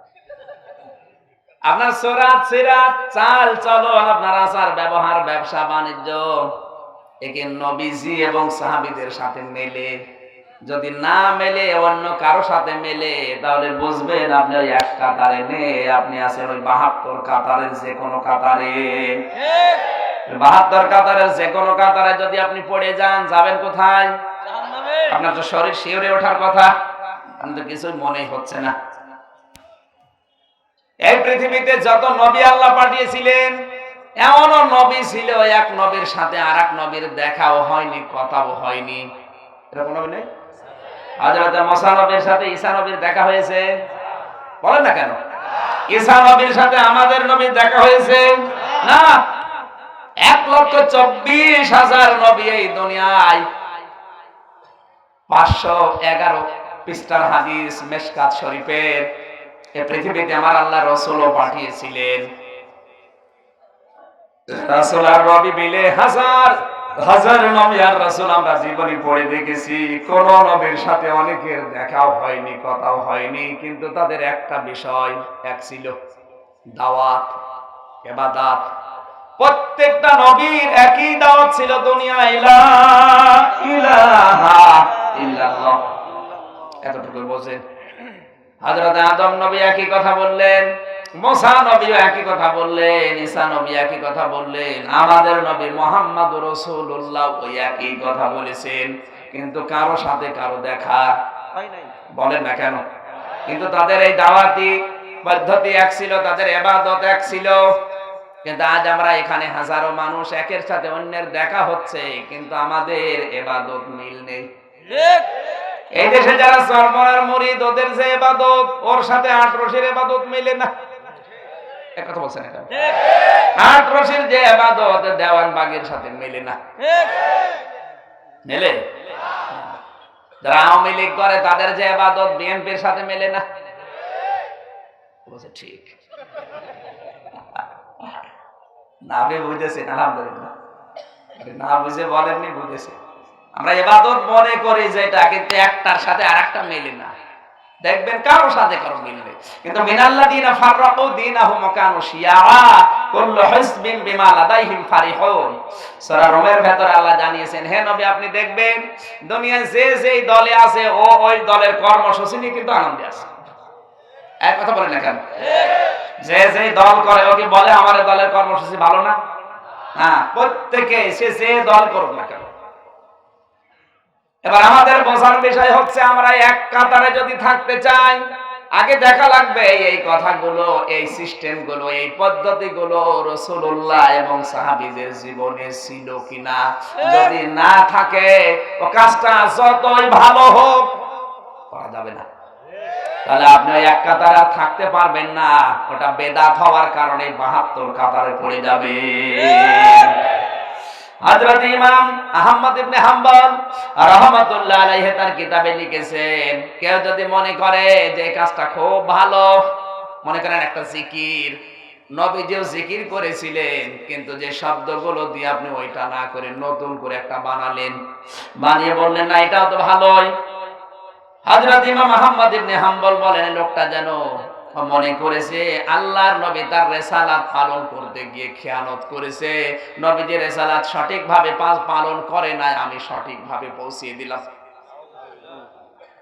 আর যেটা বেশি চলছে এই বাংলাদেশ আর ভারতে, কথা বলে না কেন, ঠিক এই দুই দেশে বানানো ইবাদত চলে বেশি। আমার দৃষ্টিতে প্রায় 35টার উপরে ধরা পড়েছে বানানো ইবাদত। তার ভেতরে জিকির নিয়ে, তাওবা নিয়ে, ওসিলা নিয়ে, এরকম আমি একটা একটা করে 35টা কোরআন থেকে বের করেছি, যেগুলো এই দেশে ইবাদত হিসাবে চলে, আসলে এগুলো ইবাদত না। মানে আপনাকে যদি এক কাতারে থাকতে হয়, আপনার মাথার চুল থেকে শুরু করে পা পর্যন্ত, রান্নাঘর থেকে শুরু করে আন্তর্জাতিক জীবন পর্যন্ত মিলানো লাগবে, এটা রাসূল এবং সাহাবীরা করেছে কিনা। আপনি যদি মাথার চুল কাটেন, দেখবেন এই কায়দায় রাসূল কেটেছে কিনা। আমরা এখন ওইটা দেখি না, আমরা দেখি এই কায়দায় শাহরুখ খানের চুল ছিল কিনা। নাউজুবিল্লাহ। ঠিক আজ আমাদের যুবকদের আদর্শ হয়ে দাঁড়িয়েছে শাহরুখ খান, সালমান খান, ঋত্বিক রোশন না। আপনার আদর্শ হওয়া লাগবে সাহাবায়ে কেরাম এবং মুহাম্মদুর রাসূলুল্লাহ। চুল কাটা থেকে শুরু করে পা পর্যন্ত মিলালে কিচ্ছু পাওয়া যায় না। কোন নাপিতের দোকান, সেলুনের দোকান আমি এখন আর পাই না যেখানে লেখা থাকে এখানে সুন্নত অনুযায়ী চুল কাটানো হয়। আছে? নেই। আপনি যে দেখবেন ওখানে লেখা থাকে এখানে শাহরুখ কাট দেওয়া হয়। কি কাট? শাহরুখ খান, এখানে মেসি নাকি মেসি, মেসি। মেসির কাট, কাকার কাট, কাকা এমন কাট দিয়েছে, এখানেও চুল নেই, এখানেও চুল নেই, মাঝখানেও ফাঁকা, পেছনে কিছু চুল রাখে, একেবারে একদম পেছনে 8 করে লিখে দেয় বাড়ির মোবাইল নাম্বার, হোল্ডিং নাম্বার। শয়তান দেখে আছে, চিন্তা করে আল্লাহ আমার তুমি শয়তান বানিয়েছো, এটা তো আমার ভাইরা ভাই। চুলের কাটিং দেখলে আপনার মনে হয় না আপনি রাসূল এবং সাহাবীদের সাথে মিল করে কাটলেন না। এরপরে যত নিচে নামবেন, অনেকে দাড়ি এখন আবার স্টাইলে রাখে। দাড়ি কিন্তু স্টাইল না, স্টাইল না বহির্বিশ্বাস অনেকেই দাড়িকে ফ্যাশন হিসাবে রাখছে, ওরা রাখতেছে বাঁচার জন্য। কারণ বিজ্ঞান এখন তথ্য দিয়েছে দাড়ি যে যত বেশি কাটবে তার ত্বক নষ্ট হয়ে যাবে, দৃষ্টিশক্তি কমে যাবে এবং যৌন ক্ষমতা হারিয়ে যাবে। ঠিক ওইটা থেকে বাঁচার জন্য ওরা এখন দাড়ি রাখছে, তাও ফ্যাশন। কিন্তু আমরা রাখি ফ্যাশন না, আমরা রাখি সুন্নাত। ফ্যাশনও হবে, সুন্নতও আদায় হবে। সুবহানাল্লাহ। ওদের দাড়ি রাখায় শুধু দুনিয়ায় হয়তো উপকার হবে, আখিরাতে কিচ্ছু পাবে না। আমাদের দাড়ি যদি সুন্নাত অনুযায়ী হয়, দুনিয়ার উপকার তো হবে, আখিরাতে আমার আল্লাহ এর জন্য সওয়াব দেবে। সুবহানাল্লাহ। এরপরে আপনি আরো নিচে নামেন। আমি নিচে নাই নামলাম। আমেন। নামে আপনার এই যে নখ, এখন অধিকাংশ কলেজে, বিশ্ববিদ্যালয়ে আমি দেখেছি, বিশ্ববিদ্যালয়ে থাকাকালীন এক একজনের নখ কি কুকুরের চাইতে বড় বড়। ঠিক আল্লাহর নবী জানিয়েছেন নিজের শরীরের অবাঞ্ছিত কিছু বিষয়, এবং এই নখ এগুলো 7 দিনে কমপক্ষে তোমার পরিষ্কার করা লাগবে। 40 দিনের পরে যদি পরিষ্কার না করো, তুমি নাপাক হিসাবে গণ্য, তুমি আর পাক হতে পারবে না, ওযু করলেও, গোসল করলেও। আচ্ছা 40 দিন না, 40 বছর চলে যাচ্ছে। ঠিক ওরে যেইভাবে এসেছি ওইভাবে যাব, কোনো কাটা কাটি নেই। ওকে মানুষ জানোয়ার। কি বড় বড় নখ রাখে গো। বাকি গুলোর নাম নাই নিতে পারলাম।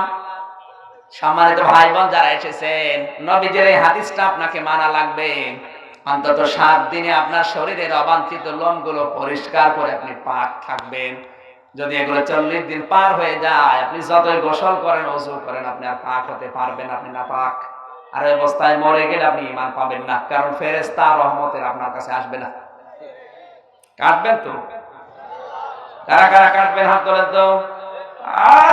তোমার মনে হয় আল্লাহ 180 মাইল বেগে বাদিয়ে দিয়েছে। না, আশা করছি কেটে ফেলবেন ভাই। অনেকে মনে করে দাঁড়িয়ে এভাবে গব, দাড়ি, নখ এগুলো কাটলে শরীরের ক্ষতি হয় না। লজ্জাস্থানের পশম এগুলো যত বেশি 7 দিনের সর্বোচ্চ, 7 দিনের পরে একেবারে সর্বোচ্চ 40 দিন, এর ভেতরে যদি কেউ না কাটে তাহলে তো 3টা ক্ষতি হবে। সবচেয়ে বড় ক্ষতি, সে যৌন ক্ষমতা হারিয়ে ফেলবে, যৌন শক্তি তার আস্তে আস্তে লোপ পাবে। তখন ইন্ডিয়া হারবার, কলকাতা হারবার। মুরব্বীরা আছে, এই জন্য আমি নিচে নামতে পারলাম না। শেষে বড় চলে যাবে, হুজুর তাবিজ দে। তাবিজে কাজ হয়? কয়েকদিন আগে এক লোক কল দিয়ে বলছে, হুজুর আমার বউ শুধু আমার চড়ায়, আপনি আমার তাবিজ দেন। আমি বললাম না, 2 জায়গায় তাবিজে কাজ হয় না, একটা হচ্ছে বর কাছে আর একটা শাশুড়ির কাছে। তোমার একটা কায়দা শিখিয়ে দেয়, শোন না, প্রতিদিন খাবার খাওয়ার সময় স্ত্রীর মুখে খাবার তুলে দিবা, তাহলে মহব্বত বাড়বে, অন্তত তোমারে মারবে না। কয়েকদিন পরে বললাম কি, বলছো হুজুর আমার লজ্জা করে। মায়ের খেতে লজ্জা করে না, আবার দূরে দেবে রসুলের সুন্নাত লোকমা, আর তোমার লজ্জা করে। আজকে আমল করো, যা আমল করেছি, কিন্তু মুখে খাবার দেওয়ার পরে দেখি হাঁ করি আসে, আর মুখ বন্ধ হয় না। আমার দিকে তাকিয়ে বলছে, কি গো, প্রতিদিন তোমারে আমি মারি, আর তুমি আজকে আমার মুখে খাবার তুলে দাও, এই কায়দা তোমারে শিখিয়েছে কে? বলছে হুজুর আমি আপনার নাম বলে দিয়েছি। কিছু শিখিয়ে দেবে, পাগল বাড়িতে বলে দেবে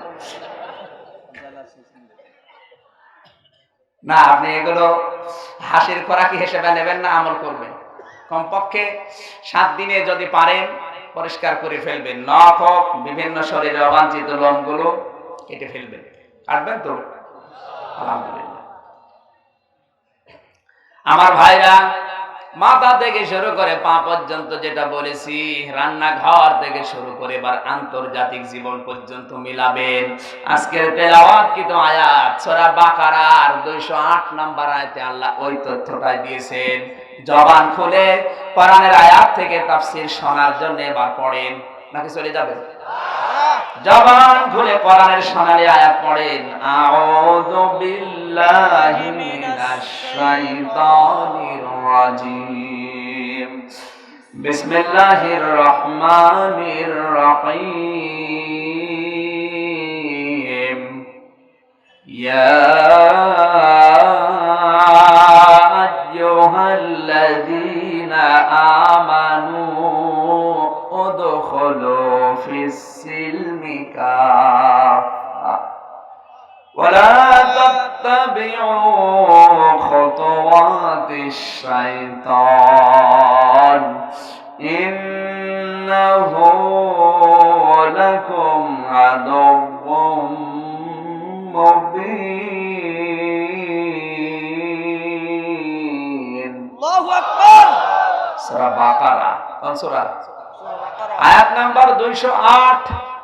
আল্লাহ তাআলা ডাক দিচ্ছেন শুধুমাত্র ঈমানদারকে। আর আমরা জানি অন্তত এখানে যারা আমরা আছি, এখানে কোনো বেঈমান নেই, আছে না। ঈমানদারকে আল্লাহ ডাক দিয়ে জানিয়েছেন, উদখুলু ফিস-সিলমি কাফা, তোমরা ইসলামে যদি প্রবেশ করো, আংশিক না পরিপূর্ণভাবে প্রবেশ করো। কোথায়? আরো জোরে বলা লাগবে। ইসলামে প্রবেশ যদি করতে চাও, পরিপূর্ণভাবে ইসলামে প্রবেশ করো। ওয়ালা তাত্তাবিউ খুতুওয়াতিশ শাইতান, শয়তানের পদাঙ্ক অনুসরণ করবা না, কারণ সে তোমাদের প্রকাশ্য শত্রু। ঠিক। আমরা আয়াতের সরল অর্থ বাংলায় মাতৃভাষায় শুনেছি, এবার আসেন আমরা ব্যাখ্যায় যাই। ইসলাম সিলমন শব্দ থেকে এখানে আমার আল্লাহ নিয়েছেন ফিস-সিলমি কাফা, পরিপূর্ণভাবে ইসলামে প্রবেশ করো। তাহলে ইসলাম একটা ঘর। ইসলাম আপনি একটা ঘর মনে করেন যে ইসলাম একটা ঘর বানাতে আমরা দেখি 4টা দেওয়াল লাগে। কয়টা? 4টা। জোরে বলেন। 4টা। 4টা দেওয়াল লাগে শুধু না, যদি ছাদের ঘর না হয়, টিনের ঘর হয়, অন্তত 4টা টিনের ছাউনি লাগে। 2 পাশে 2টা আর এই 2 পাশে 2টা। কথা বলেন না কেন? তাহলে ওদিকে 4 এদিকে 4, 8। অন্তত 8টা বিষয় নিয়ে একটা ঘর আমরা বানাতে পারি নাকি? না।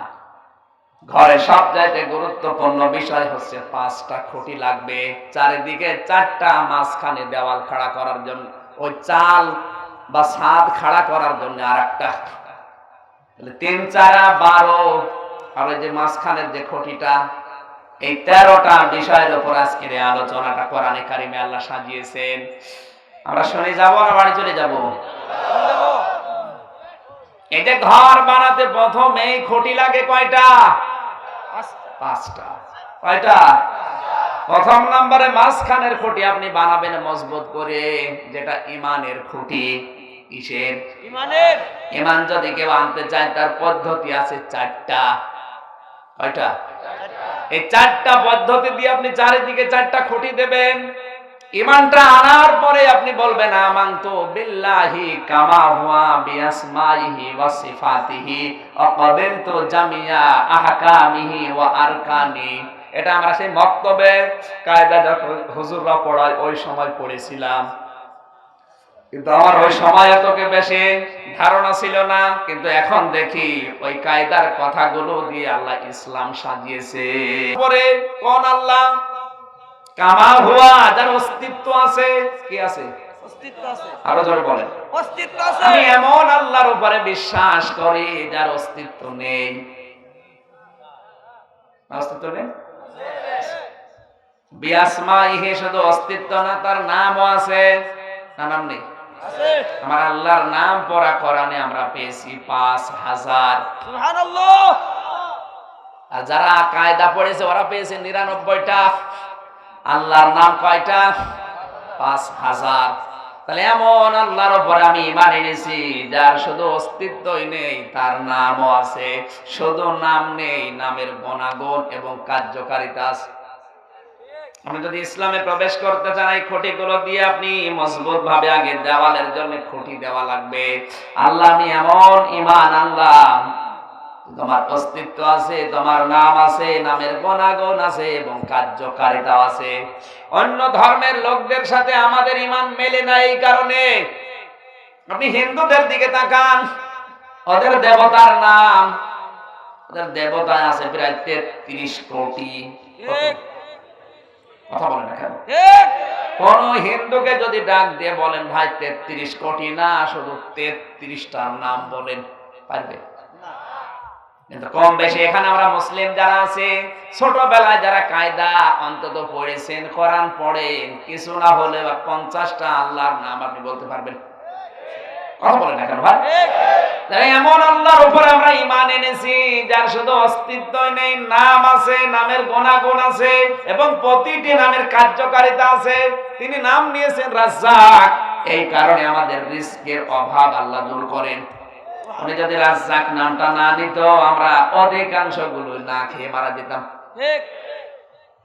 আপনার নাই কয়েক ইঞ্চি পেট বলে কিছু মনে হয় না, কিন্তু পৃথিবীতে আল্লাহর এত বড় বড় সৃষ্টি আছে যাদের পেটে খাবার লাগে 500 টন 600 টন করে। যেমন তিনি মাছ, 600 টন খাবার দাম একবারে লাগে।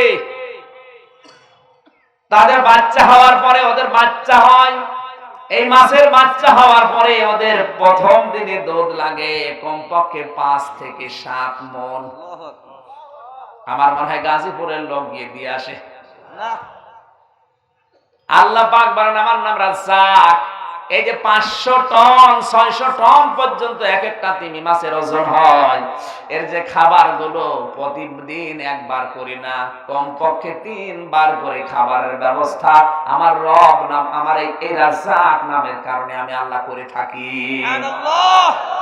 এত বড় বড় সৃষ্টির অত বড় পেটের সমস্যা যদি আমার রাজ্জাক নামের কারণে করতে পারি, তোমার কয়েক ইঞ্চি পেটের এ দায়িত্ব আমি আল্লাহ নিতে পারি না? তোমার অবৈধ কাজ করা লাগে কোন কারণে? তুমি তো খেতেও পারো না।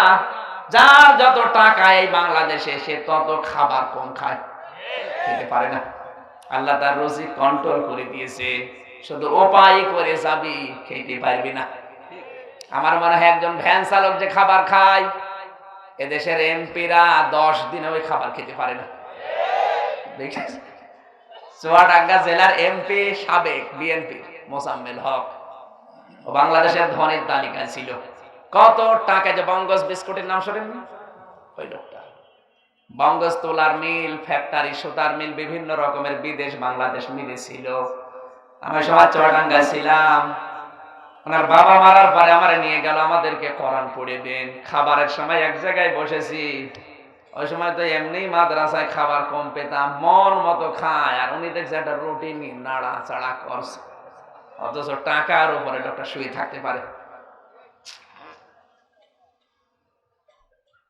আপনার কয়েক ইঞ্চি পেটের জন্য এত কিছু দরকার হয় না। আপনি যদি অবৈধ পথে না গিয়ে বৈধ পথে থাকতে পারতেন, তাহলে আপনি যে রাজ্জাককে বিশ্বাস করেন, আল্লাহর নাম যে রাজ্জাক, এটা আপনি দেখাতে পারতেন। এটা দিয়ে ঘর বানাতে হবে, আপনাকে খুঁটি দেওয়া লাগবে। তার মানে এমন আল্লাহর প্রতি আমার ঈমান আছে, যার নাম আছে, নামের গুণাগুণ আছে, নামের কার্যকারিতা আছে। হিন্দুদের দেবতার নাম দিয়েছে দুর্গা। কি দুর্গার কাজ কি? ফসলে বরকত দেওয়া। কথা বলছেন কেন?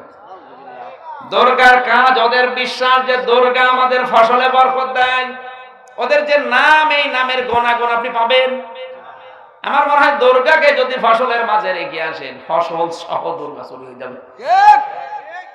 অথচ আমাদের মালিক যিনি, তার নাম রব, তার নাম রাজ্জাক, এই নামটা শুধু নিজে নিয়ে বসে নেই, এই নামের গুণাগুণ তিনি দেখাচ্ছেন। জোরে বলেন আল্লাহু আকবার। শুধু নাম না, বিআসমাইহি ওয়া সিফাতিহি ওয়া ক্বাবিলতু জামিয়া আহকামিহি ওয়া আরকানি। যত বিধান আমার আল্লাহ দিয়েছেন, আমি সব বিধান মেনে নিলাম। ক্বাবিলতু জামিয়া আহকামিহি, হুকুমের বহুবচন আহকাম, রকনের বহুবচন আরকান। যত খুঁটি আল্লাহ আমাকে দিয়েছে, সব খুঁটিগুলো আমি মেনে নিলাম। আমার আল্লাহকে বিশ্বাস করি এমন ভাবে যে আল্লাহর ক্ষমতা আছে এবং ক্ষমতা দেখানোর গুণাগুণ আছে। আল্লাহর ক্ষমতা নেই, আল্লাহর ক্ষমতার বাস্তব প্রমাণ এখন এই করোনা। এই করোনা ভাইরাস না? মানে যদি টাইট করতে চান বাংলাদেশকে, কোনো ব্যাপারই না। 7 জন কেবল ধরা পড়েছে। এক রাতের ভেতরে 7 কোটি মানুষকে বিদায় করে দিতে পারে, কোনো ব্যাপার না। চীন দেশে অলরেডি কত মানুষ মরে গেছে কয়েকদিনে। আর আমরা এখন চিন্তায় আছি বাঁচার জন্য। করোনা থেকে বাঁচার সর্বোত্তম পন্থা হচ্ছে প্রতিদিন 3 থেকে 5 বার আপনার শরীরের বিভিন্ন জায়গায় পানি দেওয়া লাগবে। অথচ 1500 বছর আগে বিশ্ব নবী অজুর সিস্টেম দিয়ে আমাদের বিভিন্ন জায়গায় 5 বার করে পানি দেওয়ার ব্যবস্থা করিয়ে দিয়েছে, আমরা যেন করোনা থেকে বেঁচে থাকতে পারি। অনেকে অজুর বিধান, পর্দার বিধান, হেজাবের বিধান নিষিদ্ধ করেছিল বিভিন্ন এলাকায়। আজ তারা নিজেরাই পর্দা, নারী নেই পুরুষ নেই, সবাই করতেছে। পর্দা মানে ওই কালো বোরকা না, একেবারে মাথা থেকে এ পর্যন্ত অন্তত ঢেকে রাখা যায়, বাইরের কোনো হাওয়া বাতাস যেন না আসে, কোনো জার্ম যেন না আসে। আল্লাহ বলেন পর্দা করবে না, তোরে আমি করাবো। এক লোক আমারে বলছে, হুজুর আমি নামাজ পড়তে পারি কিন্তু ওযু করব না, কারণ ফজরের সময় ওযু করা খুব ঝামেলা। আপনি আমার নামাজ পড়তে বলেন, দরকার ওইটা নামাজ পড়ে নেব। আল্লাহর ইশারা, ওই দিন রাতের 7:30টার পরে যখন আজান হবে, ওর শরীরের ভেতরে চুলকানি, যেখানে হাত দেয় চুলকায়, যেখানে হাত দেয় চুলকায়। কি করিয়ে চুলকানি থেকে বাঁচতে? স্ত্রীকে বলছে ভেজা নাকড়া অথবা গামছা নিয়ে আমার শরীরটা মুছে দাও। এগুলো যখন মোছে, যেখানে পানি লাগে ওখানে আরাম লাগে। ও চিন্তা করছে কি, ভেজা নাকড়া গামছা দিয়ে যদি মুছে দিলে, মাসা করলে আরাম লাগে, তাহলে পানি ঢাল। একেবারে যেখানে যেখানে চুলকায় ওখানে পানি দেয়। দেখা গেল পুরা শরীরের পীড়ায় জায়গায় পানি ঢালা শেষ। ও বলছে ওযু করতে হলে যে জায়গাগুলো ধোয়া লাগে, ধোয়া তো হয়েই গেছে, ওযু করতে আর সমস্যা নেই। আপনাকে যদি আল্লাহ চায় যে জোর করে হলো ইবাদত করাবে, আল্লাহ কিন্তু তার এই যে হাকিম, এ নামের কারণে পারে না, পারে না। এজন্য আমি এমন আল্লাহর উপরে ঈমান এনেছি যার নাম আছে, শুধু নাম নিয়েই তিনি বসে নেই, নামের কার্যকারিতাও আছে। আল্লাহ পাক দুনিয়ার ময়দানে মানুষদেরকে বিপদে মুসিবতে দুরারোগ্য ব্যাধিতে ফেলতে চান না। যাহারাল ফাসাদু ফিল বাররি ওয়াল বাহরি বিমা কাসাবাত আইদিন নাস লিয়ুযীকাহুম বা'দাল্লাযী আমিলু লাআল্লাহুম ইয়ারজিউন। সূরা রুমের 40 নম্বর আয়াত আল্লাহ জানিয়েছেন, জলে স্থলে যে বিপদ আপদগুলো মুসিবত ঝামেলা তোমরা দেখতে পাও, এগুলো আমি আল্লাহ দিতে চাই না। এগুলো দেই তোমাদের হাতের কামাই করা পাপের কারণে। হয়তো অনেক পাপ আপনি এমন করেছেন যেগুলো গোপন কেউ জানে না, ওই পাপের শাস্তি কিয়ামতে দিলে আপনি সহ্য করতে পারবেন না। ওই গোপন পাপের শাস্তিগুলো মাঝে মাঝে আল্লাহ দুনিয়ায় আপনাকে দিয়ে বিপদে ফেলে দেয়, যেন ওই গুনাহগুলো আল্লাহ মাফ করে দিতে পারে। আমরা হতাশ হয়ে যাই, মনে করি আল্লাহ শুধু আমারই দেখে, আমি তো নামাজ পড়ি। আরে ভাই, আপনি তো নামাজ পড়েন, গোপনে কি করেন আপনি টের পান? কথা বুঝতেছে? আপনার যে গোপন গুনাহ, ওগুলো কেউ টের পায় না। তাই ওগুলো যদি কিয়ামতে আল্লাহ দেখাতো যে আপনি হোটেলে রাত কাটিয়েছিলেন, আমি বাকিটা নাই বললাম, এরকম আমার দেশে নেই? এর কত মানুষ গোপনে 180 মাইল বেগে গোনা করে যায়, কিন্তু কেউ টের পায় না। আর এটা আমার আল্লাহ আপনার শরীরে কপালে লিখেও রাখে না, কারণ আল্লাহর নাম সাত্তার। সাত্তার মানে গোনা গোপনকারী। উনি যদি এই নামটা না নিত, আমার মনে হয় এখানে হাজারো মানুষ আমরা শুধু চেয়ারে স্টেজে না, এখানে আসতেও পারতাম না। দুনিয়ায় গোপন গোনার কারণে মাঝে মাঝে আপনাকে শাস্তি দেয়, হয় জ্বর দেয়, কোন জায়গায় কেটে যায়, পড়ে যান, কোনো ক্ষতি হয়ে যায়, বুঝবেন এগুলো আপনার এই গোপন গুনাহগুলো মাফ করার জন্য আল্লাহ দেয়। সুবহানাল্লাহ বলতে পারেন? আমা আসাবাকুম মিন মুসিবাতিন ফাবিমা কাসাবাত আইদিকুম ওয়া ইয়াফু আন কাসীর। সূরা শূরা 30 নম্বর আয়াতে আল্লাহ জানিয়েছেন, দুনিয়ায় অনেক মানুষ আছে মনে করে আল্লাহ আমার এমনি শাস্তি দেয় না, তুমি যা কাজ করো তোমার ওই পাপের শাস্তি হিসাবে কিছু কিছু আমি আল্লাহ দেই, আর অধিকাংশগুলো আমার গাফফার নামের খাতিরে মাফ করে দেই। সুবহানাল্লাহ।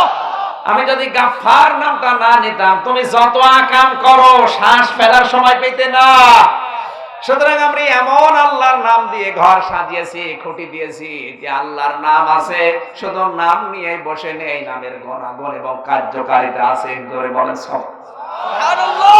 ঘর বানাতে হলে শুধু খুঁটি দিলে ঘর হবে না, ঘরের বেড়া দেওয়া লাগবে। ঠিক। কয়টা বলেন না কেন? ঘরের প্রথম বেড়ার নাম হচ্ছে পারিবারিক জীবন। আমাদের আজ পারিবারিক জীবনের বেড়া ঠিক নেই। কথা বুঝতেছে? বিশ্ব নবীর ঘরের ভেতরে হয়তো সম্পদ ছিল না, কিন্তু তার বেড়াটা ছিল মজবুত। ঠিক। আল্লাহর নবী বেড়া দিয়েছিলেন নিজের স্ত্রীর সাথে ভালোবাসা বৃদ্ধি করার মাধ্যমে। আজ এখানে হাজারো মানুষ স্ত্রীর সাথে ভালোবাসা নেই, ভালোবাসা ভাবির সাথে। আসতে বলে নবী যে বলেন, আমার কাছে তিনটা জিনিস খুব প্রিয়, একটা হচ্ছে সুগন্ধি, আর একটা নামাজ, আর একটা নিজের স্ত্রী। কার? আজ আমাদের কাছে অনেকের নামাজ ভালো লাগে, পড়ে, সুগন্ধিও ভালো লাগে, বিভিন্ন সেন্ট কিনে দেয়, স্ত্রীও ভালো লাগে, নিজেরটা বাদ দিয়ে অন্যেরটা। কি আমি বেশি বললাম? না। আর এই কারণেই তো এই দেশে পরকীয়া প্রেম বেড়ে যাচ্ছে।